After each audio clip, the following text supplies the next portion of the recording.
What is plasma membrane? Plasma membrane is the outer boundary of the cell. हमारी जो cell है वो cell की सबसे आउटर बाउंड्री प्लाज्मा मेम्ब्रेन है. प्लाज्मा मेम्ब्रेन ऐसी कोई ऐसी सेल नहीं है जिसमें प्लाज्मा मेम्ब्रेन ना हो. इवन प्रोकैरियोटिक सेल्स जो है उनमें भी प्लाज्मा मेम्ब्रेन पाई जाती हैं.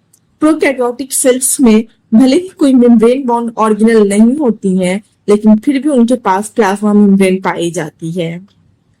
प्लाज्मा मेम्ब्रेन का फंक्शन भी है जो हम डिटेल में बाद में स्टडी करेंगे. उससे पहले हम एक ओवरव्यू लेंगे कि हमारी प्लाज्मा मेम्ब्रेन कैसी दिखती है. तो इसके लिए जो मोस्ट एक्सेप्टेड मॉडल है हमारा प्लाज्मा मेम्ब्रेन का वो हम देखेंगे. जो हमारा मोस्ट एक्सेप्टेड मॉडल रहा है प्लाज्मा मेम्ब्रेन का, ये सिंगर एंड निकोलसन के द्वारा 1950 में दिया गया था.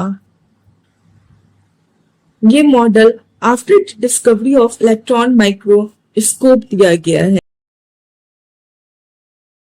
इससे पहले जो है हमारे पास कोई ऐसा एक एप्रोप्रिएट डायग्राम नहीं था प्लाज्मा मेम्ब्रेन को समझने के लिए, क्योंकि उससे पहले केमिकल बेस्ड स्टडी हुआ करती थी जिसके बेसिस पे हम अपने स्टडी को कंक्लूड करते थे. लेकिन 1950 में after the discovery of electron microscope Singer and Nicolson ने एक प्लाज्मा मेम्ब्रेन का ओवरव्यू दिया और इन्होंने बताया कि जो हमारी प्लाज्मा मेम्ब्रेन है वो लिपिड बाइलेयर की बनी हुई है. यहाँ हम लिखते हैं, इसका सबसे पहला पॉइंट था कि हमारा जो प्लाज्मा मेम्ब्रेन है वो लिपिड बाइलेयर है.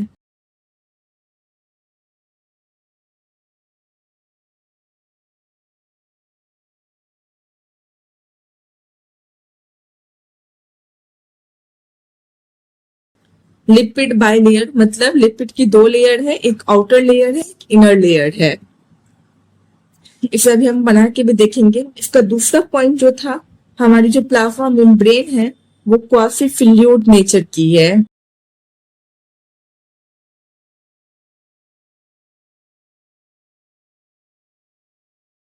क्वासी फ्लूइड बोले इसका मतलब है ना ही हमारी प्लाज्मा मेम्ब्रेन काफी एकदम बिल्कुल सॉलिड है और ना ही लिक्विड है.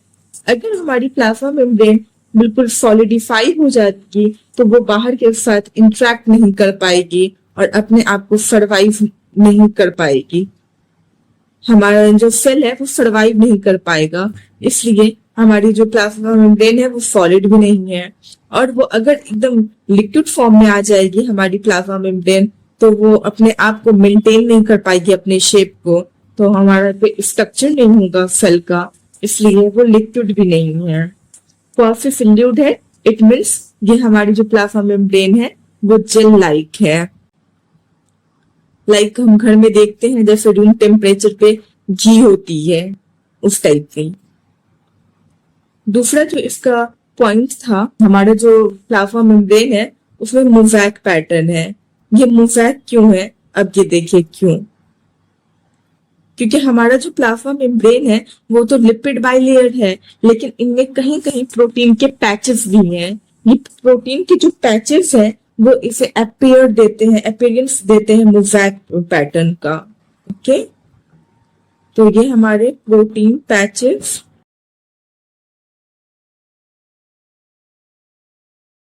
के कारण ही मोज़ैक पैटर्न है इसका, हमारा प्लाज्मा मेम्ब्रेन का. अब हम इसके देखें कि हमारी जो इसके कॉन्स्टिट्यूएंट क्या है प्लाज्मा मेम्ब्रेन के. प्लाज्मा मेम्ब्रेन जो है हमारी मेजरली बनी हुई रहती है लिपिड की प्लस प्रोटीन की, और इनमें स्मॉल अमाउंट में कार्बोहाइड्रेट्स भी होते हैं. ये कार्ब्स जो होते हैं इनके भी अपने फंक्शंस हैं, भले ये स्मॉल अमाउंट में.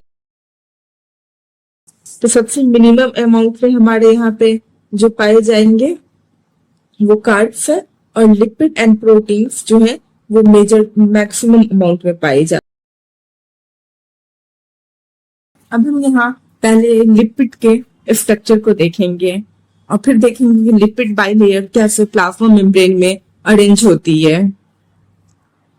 तो हमारा जो लिपिड का मॉलिक्यूल है वो एम्फीपैथिक मॉलिक्यूल है, मतलब इसमें हाइड्रोफोबिक पार्ट भी है और हाइड्रोफिलिक पार्ट भी है.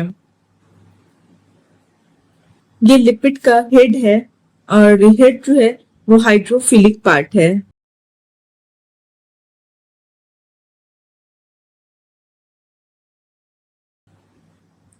हाइड्रोफिलिक बोले तो ये वाटर लविंग है, ये वाटर के साथ इजीली इंटरेक्ट कर सकता है और स्टेबिलिटी को गेन कर सकता है। और जो नीचे वाला पार्ट है टेल, ये हमारा हाइड्रोफोबिक पार्ट है।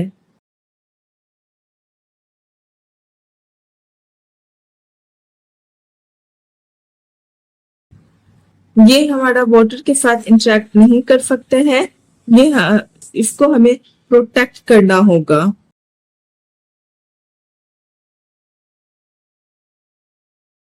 इसको हमें प्रोटेक्ट करना होगा वाटर से।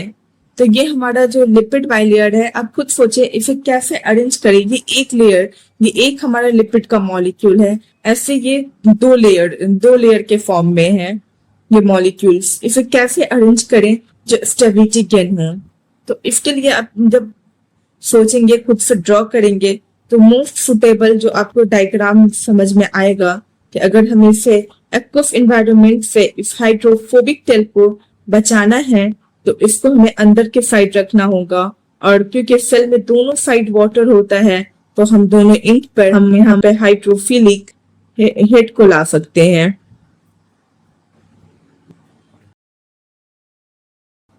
एक रफ डायग्राम है आपको समझाने के लिए, ऐसे तो आप यहाँ देख रहे हैं यहाँ इमेज में।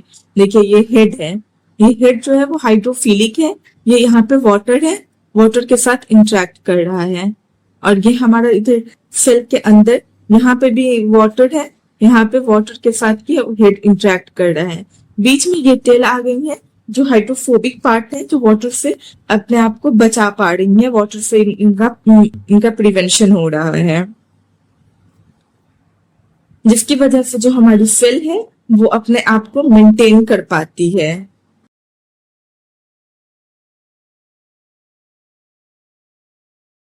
यहाँ पे हम एक ओवरव्यू लेते हैं। ये हमारा एक सेल का डायग्राम है, ये हमारी एक सेल है, ठीक है। और सेल के यहाँ बाहर भी वाटर रहेगा और अंदर भी वाटर रहेगा। जिस सेल के बाहर वाले एनवायरनमेंट में भी वाटर है और अंदर वाले एनवायरनमेंट में भी वाटर है, ठीक है। और ये जो हमारे लिपिड के मॉलिक्यूल्स है, एम्फिपैथिक मॉलिक्यूल्स, वो कुछ इस तरीके से अरेंज है।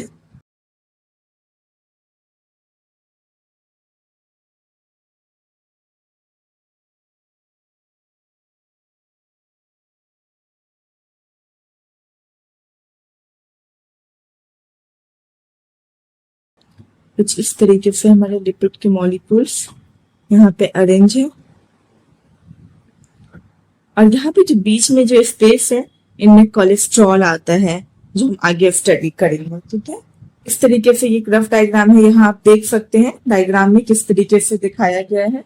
तो ये हमारे लिपिड की बाइलेयर्स यहाँ पे अरेंज होते हैं। हमने आपको बताया था कि इन कॉन्स्टिट्यूएंट में कि लिपिड है, ये प्रोटीन है, और ये जो सेल के सरफेस पे दिख रहे हैं ये हमारे कार्ब्स हैं। तो ये तीन मेजर कंपोनेंट है जिससे हमारी प्लाज्मा मेम्ब्रेन बनी हुई होती है। इनका रेशियो भले ही हर एक सेल में डिफरेंट होता है।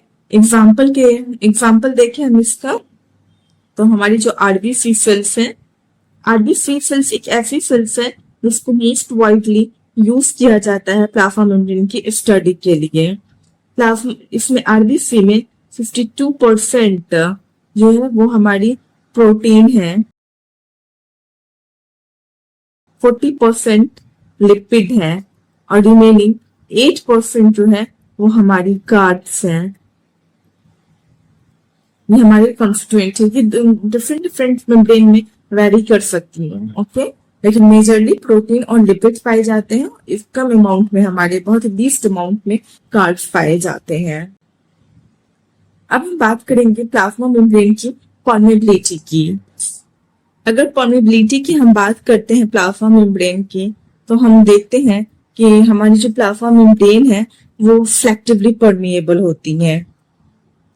जाहिर है प्लाज्मा मेम्ब्रेन को बहुत से फंक्शन करने होते हैं, इसलिए वो यहाँ हर एक चीज को अपने अंदर अलाउ नहीं कर सकती है।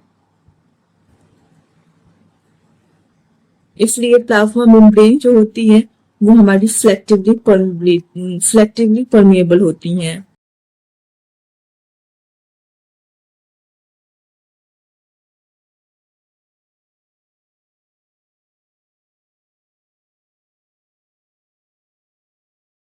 अब हम ये देखेंगे वो किन चीजों को सिलेक्ट करती हैं अपने अंदर और किन चीजों को सिलेक्ट नहीं करती हैं। सिलेक्टिवली परमिएबल हैं हमारी प्लाज्मा मेम्ब्रेन।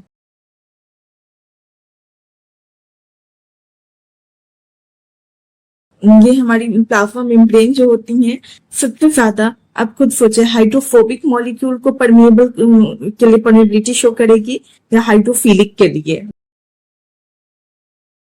अब इस कॉन्सेप्ट को समझने की कोशिश कीजिए। ये हमारा हेड वाला पार्ट है, ये टेल है, फिर यहाँ ये टेल है और ये हेड है। तो ये वाला जो पार्ट है ये हमारा हाइड्रोफोबिक पार्ट है। इनका डायमीटर ज्यादा है एज कंपेयर टू हाइड्रोफिलिक। और हम ये भी कॉन्सेप्ट जानते हैं कि लाइक डिसॉल्व लाइक। तो हमारे जो हाइड्रोफोबिक वाले पार्ट्स हैं वो ज्यादा एरिया को कवर कर रहे हैं, तो यहाँ पे इजीली होगा, एक मतलब एक जो हाइड्रोफोबिक मॉलिक्यूल है उसे क्रॉस करना इजी होगा।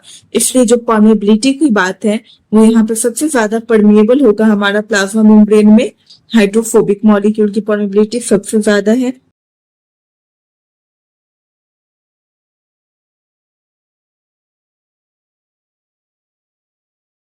हाइड्रोफोबिक मॉलिक्यूल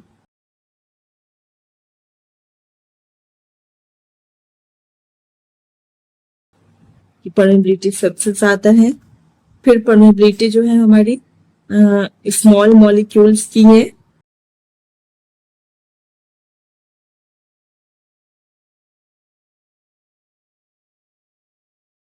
फिर लार्ज मॉलिक्यूल्स की होंगी और सबसे लीस्ट जो परमिएबल है वो आयंस है। ओके, हम यहाँ पे इसमें देख भी रहे हैं, फ्लो डायग्राम में दिखाया गया है ऊपर से लेकर नीचे तक परमिएबिलिटी। यहाँ आपको दिख रहा है ये परमिएबिलिटी किस तरीके से हमारी प्लाज्मा मेम्ब्रेन किस चीज को कैसे परमिएबल है। इस पर क्वेश्चंस भी आते हैं, इसलिए ये डायग्राम हमारा इंपॉर्टेंट रहा।